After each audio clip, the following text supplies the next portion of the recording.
मेरे बच्चे, आज मैं तुम्हें बताने वाली हूँ कि तुम्हारे दुखों की असली वजह क्या है।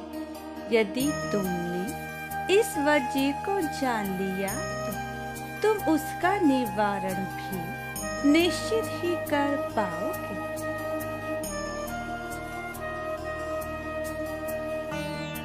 इसलिए तुम मेरी बातों को आज ध्यान पूर्वक सुन। जो आज मैं तुम्हें बता रही हूँ उसे अनदेखा करने की गलती मत करना, क्योंकि यदि तुम मेरी आधी अधूरी बातों को सुनोगे तो तुम पूर्णतः ज्ञान को प्राप्त नहीं कर पाओगे।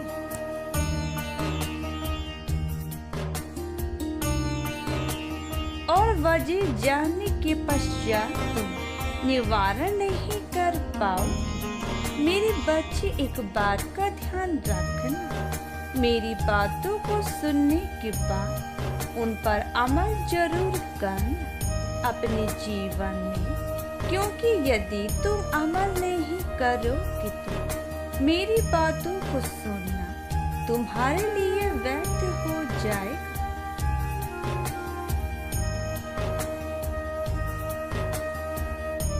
मुझे एक बात का जवाब दो मेरे बच्चे, जीवन में हर व्यक्ति का अधिकार है कि वह अपनी इच्छाओं को पूर्ण करने के लालसा रखे, परंतु क्या तुमने कभी सोचा है कि इस लालसा के पीछे तुम्हारे अंदर की जो खुशी है,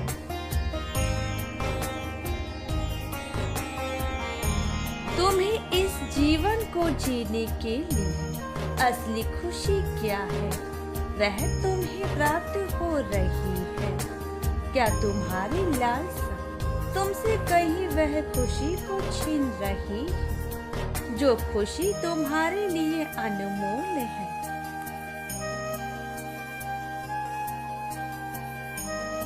क्या तुम्हारे जीवन में धन ही तुम्हारे लिए सब कुछ है?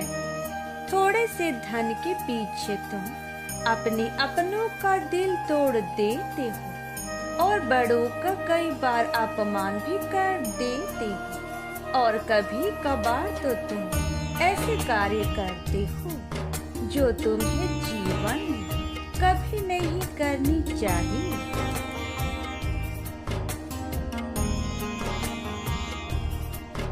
तुम उन कारणों के बारे में सोचते ही नहीं जो कि तुम्हें सोचने चाहिए, बल्कि केवल तुम धन के पीछे व्यर्थ की चिंताओं में अपना कीमती समय बर्बाद करते रहते हो। मेरे बच्चे, हमेशा मेरी इस बात को याद रखना कि बिना मेहनत के कमाया हुआ धन व्यर्थ ही चला जाता है, चाहे तुम उसे कितना भी प्रयास करो रोकने का।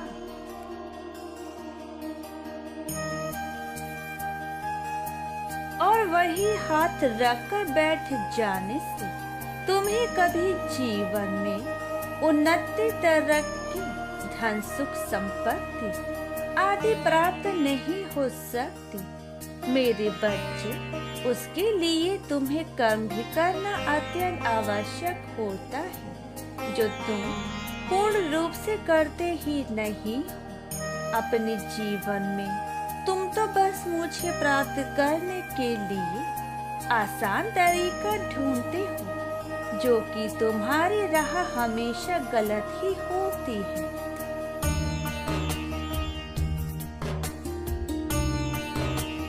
क्योंकि केवल अपने शांत मन में व्यस्त की चिंताओं को लेकर चिंतित रहते हो। ऐसा करने से तुम्हारे कार्य करने की क्षमता भी कम होती है। जीवन की और जिस कार्य को तुम कर रहे हो उस पर भी तुम्हारा मन शांत होकर लगता ही नहीं है।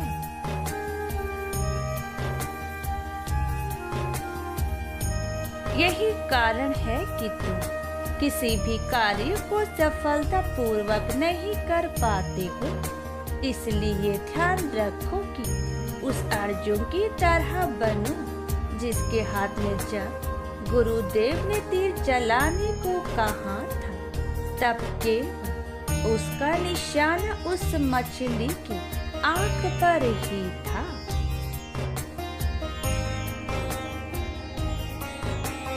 उनका केंद्र बिंदु केवल मछली की आंख पर ही था।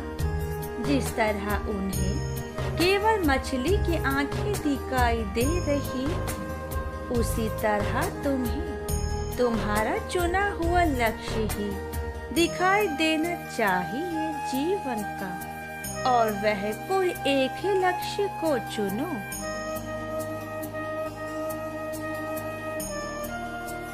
यहाँ वहाँ 10 लक्ष्य को तुम यदि चुन लोगे तो किसी भी लक्ष्य पर तुम खरे नहीं उतर पाओगे।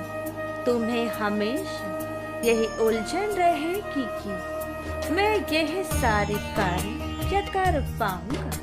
इसलिए मेरे बच्चे, जीवन में रास्ते भले ही कितने भी कठिन हो, परंतु उस कार्य को हमेशा सच्चे मन से पूरे दृढ़ संकल्प के साथ करो।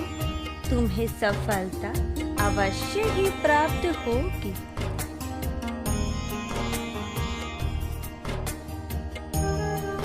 परंतु यह मत भूलो कि तुम्हारी हिम्मत और हौसलों के आगे कोई भी रास्ता कठिन से कठिन तुम्हें मंजिल अवश्य ही प्राप्त होगी।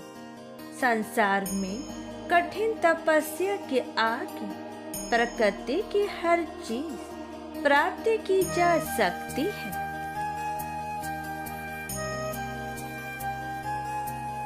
ध्यान रखो मेरे बच्चे, अगर तुम दूसरों की चीजों पर यदि ध्यान ज्यादा दोगे तो तुम्हारे पास जो भी स्थिर है वह भी समय के साथ धीरे धीरे चला जाएगा। इसके साथ ही तुम्हें पूर्ण ध्यान रखना होगा कि तुम किस दिशा में चल रहे हो।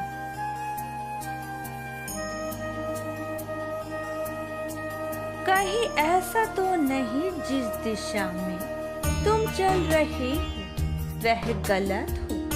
यह जानने के लिए तुम्हें स्वयं यदि ज्ञात ना हो तो तुम जब भी मेरे समक्ष पूजा करने खड़े हो तो तुम अपनी आंखें बंद करके मुझे 3 बार याद कर लेना।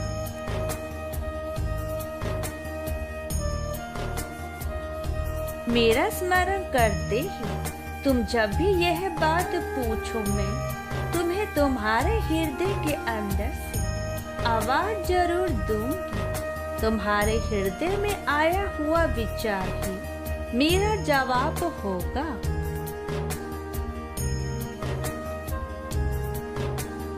सदा खुश रहो मेरे बच्चे, तुम्हारा कल्याण हो।